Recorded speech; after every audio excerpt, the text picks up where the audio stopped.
Hello ನಮಸ್ಕಾರ. ನೀವು ನೋಡ್ತಾ ಇದ್ದೀರಾ ನ್ಯೂಸ್ 18 ಡಿಜಿಟಲ್ ಕಾಂಟೆಂಟ್. ನಾನು ನವಿತಾ ಜೈನ್. ಇವತ್ತಿನ ಡಿಜಿಟಲ್ ಕಾಂಟೆಂಟ್ ಅಲ್ಲಿ ಬಿಹಾರದಲ್ಲಿ ಮತದಾರರು ಯಾವ ರೀತಿಯಾಗಿ ಯಾರಿಗೆ ಮನ್ನಣೆ ಕೊಟ್ಟಿದ್ದಾರೆ ಅನ್ನೋದನ್ನ ನಾವು ನೋಡ್ತಾ ಇದ್ವಿ. ಇಂತಹ ಸಂದರ್ಭದಲ್ಲಿ ಎನ್ಡಿಎ ಮೈತ್ರಿಕೂಟಕ್ಕೆ ಬಹುಮತವನ್ನ ಕೊಟ್ಟಿದ್ದಾರೆ.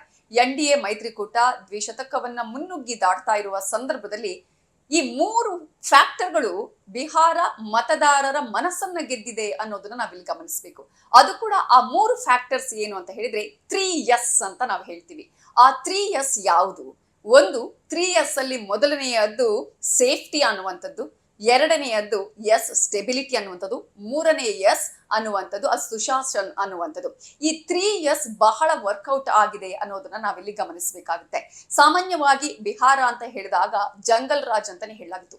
ಕಳೆದ 20 ವರ್ಷಗಳ ಹಿಂದೆ ನೋಡಿದ್ರೆ ಯಾವ ರೀತಿಯಾಗಿ ಬಿಹಾರ ಇತ್ತು, ಆ ನಂತರ ನಿತೀಶ್ ಕುಮಾರ್ ಅವರ ಆಡಳಿತ ಅವಧಿಯಲ್ಲಿ ಯಾವ ರೀತಿಯಾಗಿ ಬದಲಾವಣೆ ಕಂಡಿದೆ ಅನ್ನೋದು ಎಲ್ರಿಗೂ ಕೂಡ ಗೊತ್ತಿರುವ ವಿಚಾರ.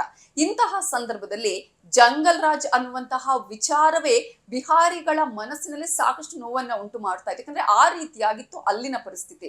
ಆದ್ರೆ ಕಾಲಕ್ರಮೇಣವಾಗಿ ಅದು ಬದಲಾಗ್ತಾ ಬಂತು. ಅಲ್ಲಿ ಮಹಿಳೆಯರಿಗೆ ಹೆಚ್ಚಿನ ಸುರಕ್ಷತೆಯನ್ನು ಒದಗಿಸುವಂತಹ ನಿಟ್ಟಿನಲ್ಲಿ ಅನೇಕ ಯೋಜನೆಗಳನ್ನ ಕಾರ್ಯಕ್ರಮಗಳನ್ನ ಹಮ್ಮಿಕೊಳ್ಳಲಾಗಿತ್ತು. ಅದೇ ಕಾರಣಕ್ಕಾಗಿ ಮಹಿಳೆಯರು ಕೂಡ ಈ ಸಲ ಎನ್ಡಿಎ ಮೈತ್ರಿಕೂಟವನ್ನ ಬಲವಾಗಿ ಹಿಡಿದುಕೊಂಡಿರುವಂಥದ್ದು. ಎನ್ಡಿಎ ಮೈತ್ರಿಕೂಟಕ್ಕೆ ಬಹುಪರಾಕ್ ಅಂತ ಮಹಿಳೆಯರು ಹೇಳಿರುವಂಥದ್ದು. ಮಹಿಳೆಯರು ಹೆಚ್ಚಿನ ವೋಟನ್ನ ಈ ಸಲ ಎನ್ಡಿಎ ಮೈತ್ರಿಕೂಟಕ್ಕೆ ಕೊಟ್ಟಿರೋದ್ರಿಂದಾನೇ ಈ ಒಂದು ಗೆಲುವನ್ನ ಸಾಧಿಸೋದಕ್ಕೂ ಕೂಡ ಸಾಧ್ಯ ಆಗಿದೆ. ಸೇಫ್ಟಿ ಅಂತ ಹೇಳಿ ಬಂದಂತಹ ಸಂದರ್ಭದಲ್ಲಿ ಈ ಹಿಂದೆ ರಾಜ್ಯದಲ್ಲಿ ಕಾನೂನು ಸುವ್ಯವಸ್ಥೆ ಸರಿಯಾಗಿ ಇರಲಿಲ್ಲ. ಯಾವುದೇ ರೀತಿಯಲ್ಲೂ ಕೂಡ ಬಿಹಾರಿಗಳ ಆ ಬಿಹಾರ ರಾಜ್ಯ ತರ ಇದೆ, ಜಂಗಲ್ ರಾಜ್ ಅಂತ ನಾವ್ ಏನ್ ಹೇಳ್ತಾ ಇದೀವಿ, ಆ ಜಂಗಲ್ ರಾಜ್ ತರ ಇದೆ ಅನ್ನೋದನ್ನ ಪ್ರತಿ ರಾಜ್ಯದಲ್ಲೂ ಹೇಳುವಂತಹ ಸ್ಥಿತಿ ಇತ್ತು.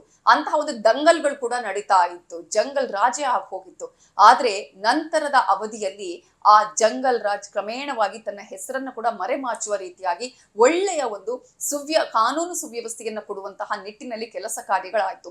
ಸೇಫ್ಟಿ ಅನ್ನುವಂತಹ ವಿಚಾರ ಬಂದಾಗ ಅಲ್ಲಿ ಸಾಕಷ್ಟು ರೀತಿಯಾಗಿ ಮಹಿಳೆಯರಾಗಿರ್ಬೋದು, ಯಾರಿಗೂ ಕೂಡ ರಕ್ಷಣೆ ನೀಡುವಂತಹ ಕೆಲಸಗಳು, ಅವರಿಗೆ ಭದ್ರತೆಯನ್ನು ಕೊಡುವಂತಹ ಕೆಲಸಗಳು ನಡೀತಾ ಬಂತು. ಇದೇ ಮಾತ್ರ ಅಲ್ಲ, ಮತ್ತೊಂದು ಕಡೆ ನಾನು ಆಗ್ಲೇ ಹೇಳ್ತಾ ಇದ್ದೆ, ಎರಡು ಫ್ಯಾಕ್ಟರ್ ಇನ್ನೊಂದು ಯಾವುದು ಅಂತ ಹೇಳಿದ್ರೆ, ಎರಡನೇ ಫ್ಯಾಕ್ಟರ್ ನಾವು ಗಮನಿಸ್ತಾ ಹೋಗುವಂಥದ್ದು ಸ್ಟೆಬಿಲಿಟಿ ಅನ್ನುವಂಥದ್ದು. ಆಡಳಿತ ಬಂದಾಗ ಈಗ ನಿತೀಶ್ ಕುಮಾರ್ ಅವರಿಗೆ ಸಾಕಷ್ಟು ಹೆಸರುಗಳಿದೆ. ಅದರಲ್ಲೂ ಕೂಡ ಉಲ್ಟು ಕುಮಾರ ಅನ್ನುವಂಥದ್ದಿದೆ, ಪಲ್ಟು ಕುಮಾರ ಅನ್ನುವಂತಹ ಹೆಸರಿದೆ, ಪಲ್ಟು ನಿತೀಶ್ ಕುಮಾರ್ ಅನ್ನುವಂತಹ ಹೆಸರಿದೆ. ಇಷ್ಟೆಲ್ಲ ಆದ್ರೂ ಕೂಡ ಆಡಳಿತ ಅಂತ ಹೇಳಿ ಬಂದಂತಹ ಸಂದರ್ಭದಲ್ಲಿ ಅವರೇ ಇದೀಗ ಮುಂದಿನ ಬಾರಿ ಕೂಡ ಈಗ ಮುಖ್ಯಮಂತ್ರಿ ಆದ್ರೆ 10ನೇ ಬಾರಿಗೆ ಸಿಎಂ ಆಗಿ ನಿತೀಶ್ ಕುಮಾರ್ ಅವರು ಅಧಿಕಾರವನ್ನ ವಹಿಸಿಕೊಳ್ತಾ ಇರೋದು. ಯಾರ ಜೊತೆ ಹೋದ್ರು ಕೂಡ ಅವರು ಮುಖ್ಯಮಂತ್ರಿ ಆಗೋದು ನಿತೀಶ್ ಕುಮಾರ್ ಅವರೇ. ಸೊ ನಿತೀಶ್ ಕುಮಾರ್ ಅವರು ಅಲ್ಲಿ ಒಂದು ಸ್ಟೆಬಿಲಿಟಿಗೆ ಒಂದು ಹೆಸರುವಾಸಿಯನ್ನು ಕೂಡ ಆಗಿದ್ದನ್ನು ನಾವು ಇತ್ತೀಚಿನ ದಿನಗಳಲ್ಲಿ ಗಮನಿಸಬಹುದು. ಒಂದು ಆಡಳಿತ ಅಂತ ಹೇಳಿ ಬಂದಾಗ ಅದು ಜನರಿಗೆ ಒಳ್ಳೆಯ ಆಡಳಿತವನ್ನ ಕೊಡುವಂಥದ್ದು, ಯಾವುದೇ ರೀತಿಯ ಭ್ರಷ್ಟಾಚಾರ ಇಲ್ಲದೆ ಎಲ್ಲಾ ಜನರನ್ನ ಒಂದೇ ರೀತಿಯಾಗಿ ನೋಡುವುದು. ಅದು ಅಲ್ಪಸಂಖ್ಯಾತರಾಗಿರ್ಲಿ, ಹಿಂದುಳಿದ ವರ್ಗದವರಾಗಿರ್ಲಿ ಅಥವಾ ಇತರೆ ವರ್ಗದವರಾಗಿರ್ಲಿ, ಎಲ್ಲರಿಗೂ ಕೂಡ ಎಲ್ಲಾ ಯೋಜನೆಗಳು ಸಿಗುವ ಹಾಗೆ ಮಾಡೋದು, ಭ್ರಷ್ಟಾಚಾರ ಇಲ್ಲದೆ ಆಡಳಿತವನ್ನ ಕೊಟ್ಟಂತಹ ಉದಾಹರಣೆಗಳು ನಮ್ಮ ಮುಂದೆ. ಇತ್ತೀಚಿನ ದಿನಗಳಲ್ಲಿ ಭ್ರಷ್ಟಾಚಾರದ ವಿಚಾರ ಕೂಡ ಚುನಾವಣೆಯಲ್ಲಿ ಚರ್ಚೆಯಾಗಿದ್ದನ್ನ ನಾವು ಗಮನಿಸಬಹುದು. ಆದ್ರೆ ಅದನ್ನ ಹೊರತುಪಡಿಸಿದ್ರೆ ಒಂದು ರೀತಿಯ ಒಳ್ಳೆಯ ಆಡಳಿತ ಕೊಟ್ಟಿರುವಂತದ್ದು ಸುಶಾಸನ್ ಅನ್ನುವಂತಹ ಹೆಸರೇ ನಿತೀಶ್ ಕುಮಾರ್ಗೆ ಬಂದಿರೋದು ಇದೇ ಕಾರಣಕ್ಕಾಗಿ. ಈಗ ಯಾವುದೇ ಒಂದು ರಾಜಕಾರಣದಲ್ಲಿ ನಾವು ಗಮನಿಸಿದ್ರೆ, ಪಕ್ಷಗಳಲ್ಲಿ ನಾವು ಗಮನಿಸಿದ್ರೆ, ಅವರ ಇಡೀ ಫ್ಯಾಮಿಲಿಯೇ ಆ ಒಂದು ಪಕ್ಷದಲ್ಲಿ ಇರುತ್ತೆ, ಅಂದ್ರೆ ಪ್ರಾದೇಶಿಕ ಪಕ್ಷಗಳಲ್ಲಿ ಇರುತ್ತೆ. ಆ ಪ್ರಾದೇಶಿಕದ ಪಕ್ಷ ಅಂತ ಹೇಳಿದಂತಹ ಸಂದರ್ಭದಲ್ಲೇ ಅವರ ಫ್ಯಾಮಿಲಿಯವರು ಇದ್ದು ಅಲ್ಲಿ ಪಾಲಿಟಿಕ್ಸ್ ಮಾಡೋದು, ಫ್ಯಾಮಿಲಿ ಪಾಲಿಟಿಕ್ಸ್ ಮಾಡ್ತಾ ಇರೋದನ್ನ ನಾವು ಗಮನಿಸ್ತಾ ಇದ್ವಿ. ಬಟ್ ನಿತೀಶ್ ಕುಮಾರ್ ಅವರ ವಿಚಾರದಲ್ಲಿ ಹಾಗೆ ಅಲ್ವೇ ಅಲ್ಲ. ಅವರು ತನ್ನ ಫ್ಯಾಮಿಲಿಯನ್ನು ಕೂಡ ತಾವು ರಾಜಕಾರಣಕ್ಕೆ ತಂದಿಲ್ಲ. ನಾನು ಇರುವವರೆಗೆ ನನ್ನ ಮಕ್ಕಳು ರಾಜಕಾರಣಕ್ಕೆ ಬರಬಾರ್ದು ಅನ್ನುವಂತಹ ಒಂದು ನಿಯಮವನ್ನ ಏನ್ ಮಾಡಿದ್ದಾರೆ, ಆ ನಿಯಮದ ರೀತಿಯಲ್ಲೇ ಅವರಿರೋದು. ಇನ್ನೊಂದ್ ಕಡೆ ಈಗ ರಾಷ್ಟ್ರ ರಾಜಕಾರಣಕ್ಕೆ ಹೋಗ್ತಾರೆ ಅನ್ನುವಂತಹ ಮಾತುಗಳು ಕೇಳಿ ಬರ್ತಾ ಇರುವಂತಹ ಸಂದರ್ಭದಲ್ಲೂ ಕೂಡ ತನ್ನ ಫ್ಯಾಮಿಲಿಯನ್ನ ರಾಜಕಾರಣಕ್ಕೆ ಅವರು ಎಲ್ಲೂ ಕೂಡ ತಂದಿಲ್ಲ. ರಾಜಕಾರಣದಕ್ಕೂ ಮಕ್ಕಳಿಗೂ ತಾನು ಸಂಬಂಧವೇ ಇಲ್ಲ ಅನ್ನುವಂತಹ ರೀತಿಯಲ್ಲಿ ಕೆಲಸ ಕಾರ್ಯವನ್ನ ಮಾಡಿರೋದು ಕೂಡ ಅವರಿಗೆ ಈ ಸುಶಾಸನ್ ಅನ್ನುವಂತಹ ಹೆಸರು ಬರೋದಕ್ಕೂ ಕೂಡ ಕಾರಣ ಆಯ್ತು.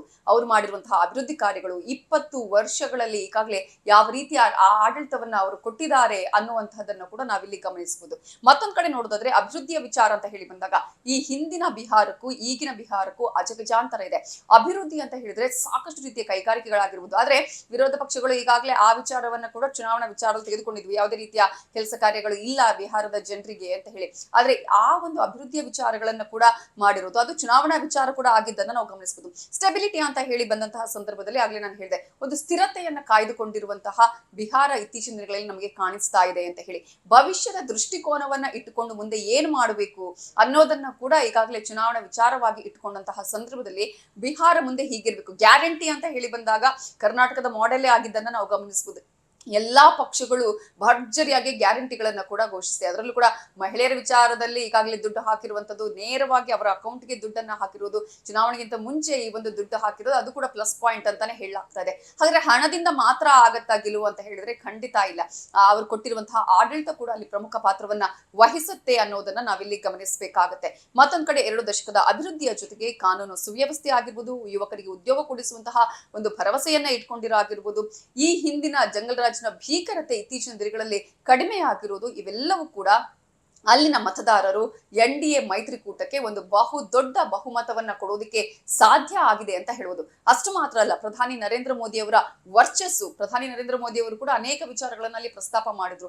ಹಾಗಾಗಿ ಈ ಒಂದು ಮೈತ್ರಿಕೂಟ ಇದ್ರೆ ನಾವು ಒಳ್ಳೆಯ ಆಡಳಿತವನ್ನ ಇವರಿಂದ ನಿರೀಕ್ಷೆ ಮಾಡಬಹುದು ಅನ್ನುವಂತಹ ಕಾರಣಕ್ಕಾಗಿಯೇ ಬಿಹಾರದ ಜನ ನೇರವಾಗಿ ಮಹಾಗಠಬಂಧನನ್ನ ತಿರಸ್ಕಾರ ಮಾಡಿ, ಅದರಲ್ಲೂ ಕೂಡ ಮತ ಚೋರಿಯ ವಿಚಾರ ಬಹಳ ದೊಡ್ಡ ಮಟ್ಟದಲ್ಲಿ ಸೌಂಡ್ ಮಾಡಿತ್ತು ಚುನಾವಣೆ ಸಮಯದಲ್ಲಿ, ಅವೆಲ್ಲವನ್ನ ಕೂಡ ತಿರಸ್ಕಾರ ಮಾಡಿ ನಮಗೆ ಬೇಕಾಗಿರೋದು ಒಂದು ಒಳ್ಳೆಯ ಆಡಳಿತ ಕೊಡುವಂತಹ ನಾಯಕ ಅಂತ ಹೇಳಿ ಇದೀಗ NDA ಮೈತ್ರಿಕೂಟಕ್ಕೆ ಬಹುಪರಾಕ ಅಂತ ಹೇಳಿದ್ದಾರೆ.